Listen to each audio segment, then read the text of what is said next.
Bab 24 Novel Kaisar Naga Abadi. Kota Pedang Mistik, Wei Ziming. Sesuai dengan namanya, kuda bersisik hijau itu bersisik hijau.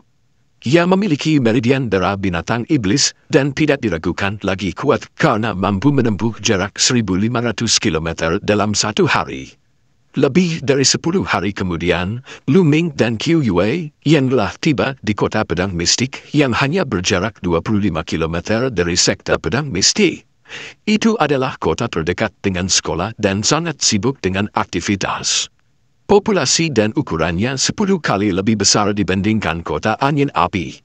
Dengan kelompok pedagang yang datang dan pergi dari berbagai tempat di Kekaisaran Matahari Berkobar, kawasan ini merupakan kawasan yang sibuk. Jalan-jalan utama cukup lebar untuk memuat 10 gerbong binatang berturut-turut, sementara sisi jalan dipenuhi dengan toko-toko. Benar saja, itu adalah pemandangan yang hidup. Ini adalah pertama kalinya Lu Ming dan Qiu Yue berada di kota sebesar itu. Mereka menamati sekeliling mereka dengan rasa ingin tahu yang membara seperti dua penduduk desa yang baru saja memasuki kota. Setelah berjalan-jalan selama setengah hari, perut mereka mulai keroncongan. Duo ini menemukan sebuah restoran dan memasuki gedung. Restoran itu setinggi 3 lantai dengan interior yang didekorasi dengan elegan. Mereka melanjutkan ke lantai 3 di mana hampir setengah meja sudah terisi. Mata semua orang berbinar saat Lu Ming dan Qiu Yue tiba. Lu Ming memiliki tubuh ramping dengan ciri khas. Dia mengenakan pakaian bas yang menonjolkan sosok heroiknya. Di sisi lain, Qiu Yue memiliki tubuh anggun dan wajah awet muda. Mereka tampak seperti pasangan yang sempurna saat berjalan bersama. Dua pria muda duduk di salah satu meja. Dari keduanya, salah satunya mengenakan pakaian brokat dengan sabuk giok tergantung di pinggangnya. Dia tampak seperti berusia sekitar 18 tahun, dan dia membawa kesan seorang pangeran muda. Orang lain berusia sekitar sama, tapi dia kurus dan berpakaian seperti pelayan. Saat pemuda berpakaian brokat menatap Lu Ming dan Qiu Yue, matanya berbinar. Lebih tepatnya, dia menatap Qiu Yue dengan mata berbinar. Namun, matanya bersinar dengan niat membunuh saat matanya beralih ke Lu Ming. Bunga segar ditumpukan kotoran, gumam pemuda itu. Tentu saja, Lu Ming dan Qiu Yue tidak memperhatikan tatapan orang-orang di sekitar mereka. Setelah mereka menemukan meja di samping jendela, mereka memesan beberapa hidangan serta sebotol anggur dan mulai makan.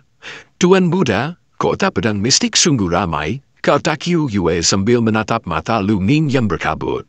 Pipinya memerah saat dia mengangkat cangkirnya dan menyesapnya. Lu Ming mengangkat minumannya dan menenggaknya juga. Itu benar. Hanya ada 2 hari tersisa sebelum hari rekrutmen tahunan sekte pedang mistik. Setiap talenta muda di hampir 2.000 kota dari sisi timur kota Matahari Terik telah datang.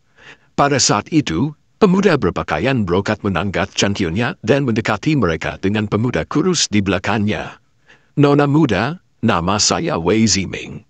Bolehkah saya mendapat kehormatan mengetahui nama Anda? Saya harap Anda memberi saya hak istimewa untuk minum bersama saya, katanya sambil mengangkat cangkirnya. Namun, dia tidak repot-repot menyembunyikan matanya yang berkilauan, yang mengamati setiap inci tubuh Qiu Yue sambil sepenuhnya mengabaikan Lu Ming. Qiu Yue langsung merasa sedikit tidak nyaman dengan cara Wei Ziming menatapnya. Dia merasakan sedikit rasa jijik saat berkata, "Maaf, aku baru saja minum beberapa saat yang lalu, jadi aku tidak merasa ingin meminumnya sekarang." Ditolak oleh Qiu Yue langsung, wajah Wei Ziming langsung menjadi gelap. "Gadis malang, apa maksudmu? Tuan mudaku memintamu untuk minum bersamanya karena dia sangat menghargaimu. Jangan buang hak istimewa yang telah diberikan kepadamu." Pemuda kurus di samping Wei Ziming berteriak sebelum dia menjentikan kepalanya ke arah Lu Ming. "Kenapa kamu masih duduk di sana? Nah, Anda sebaiknya enyahlah sekarang. Tuan muda saya menginginkan kursi itu." Lu Ming mengerutkan alisnya. Kedua pria itu benar-benar sedang bersemangat. Dia bahkan belum mengucapkan sepatah kata pun, namun mereka sudah ingin dia pergi.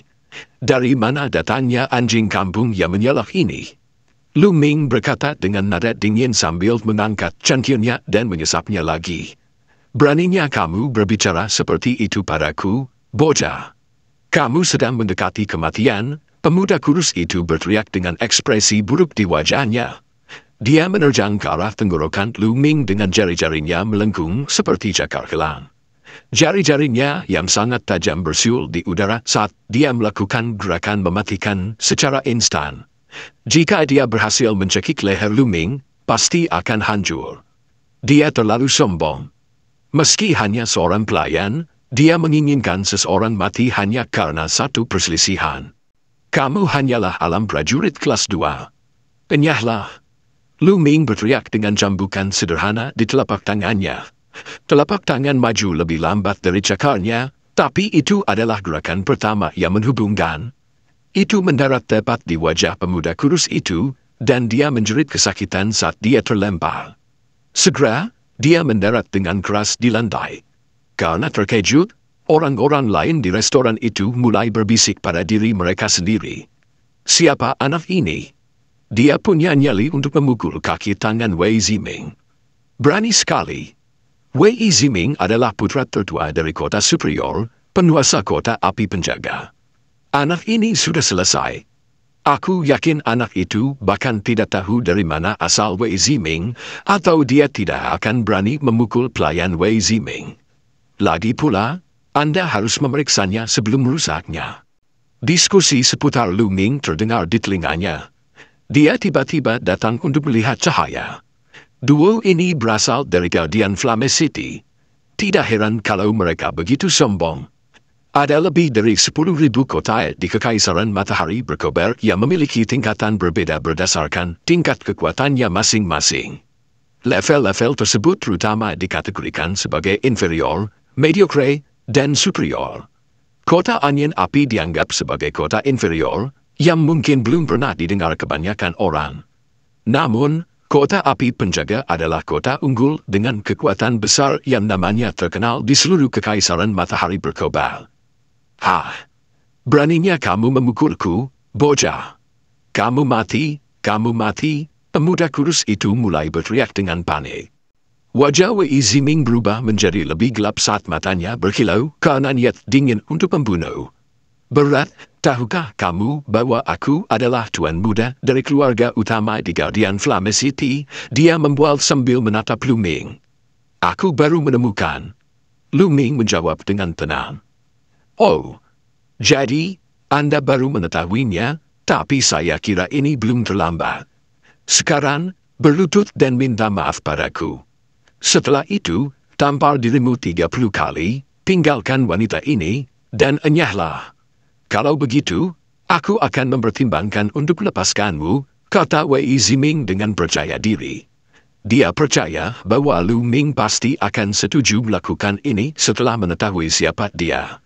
Namun, dia tercengang pada saat berikutnya karena Lu Ming hanya miliknya dan berkata dengan datar, saya pikir anjing kampung Anda adalah satu-satunya yang bodoh. Ternyata kamu bahkan lebih membosankan daripada dia. Pergi dari hadapanku sekarang juga, atau aku akan mengirimmu terbang juga. Semua orang di restoran itu terdiam. Wei Ziming adalah orang yang liar, tapi siapa sangka Lu Ming bahkan lebih buruk. Anak nakal, kamu mendekati kematian karena menantangku. Dengan marah, Wei Ziming mengulurkan telapak tangannya untuk menampar wajah Lu Ming. Telapak tangannya mengandung ki esensial dalam jumlah besar, yang tidak diragukan lagi mengandung budidaya alam prajurit kelas 5. Namun, Lu Ming menangkap pergelangan tangannya bahkan sebelum telapak tangannya bisa terhubung. Patah. Suara retakan tulang kemudian terdengar diikuti oleh Wei Ziming yang mengeluarkan jeritan kesakitan yang mengerikan. Hah! Tangan saya. Lepaskan tanganku, kamu tidak berguna. Aku akan memastikan kamu mengalami kematian tanpa makam. Wei Ziming lolong marah. Tamparan. Pada saat itu, Lu Ming menampar wajahnya, menghentikan Wei Ziming di tengah lolongannya. Wei Ziming menatapnya tidak percaya dengan mata terbelalak seolah-olah dia telah ditampar dengan konyol. Dia tidak pernah menyangka Lu Ming benar-benar berani menamparnya. Ku bilang, Jika kamu tidak anyahlah sekarang, aku akan mengirimmu terbang juga. Suara tenang luming berulang, lalu tamparan. Tamparan lainnya terdengar, mendarat di sisi lain wajah Wei Ziming. Saat itu, wajahnya sudah membengkak seperti babi. Lu Ming melepaskan gelombang esensial ki dan melemparkan Wei Ziming ke arah tangga. Pergilah atau aku akan mematahkan anggota tubuhmu, ancamnya.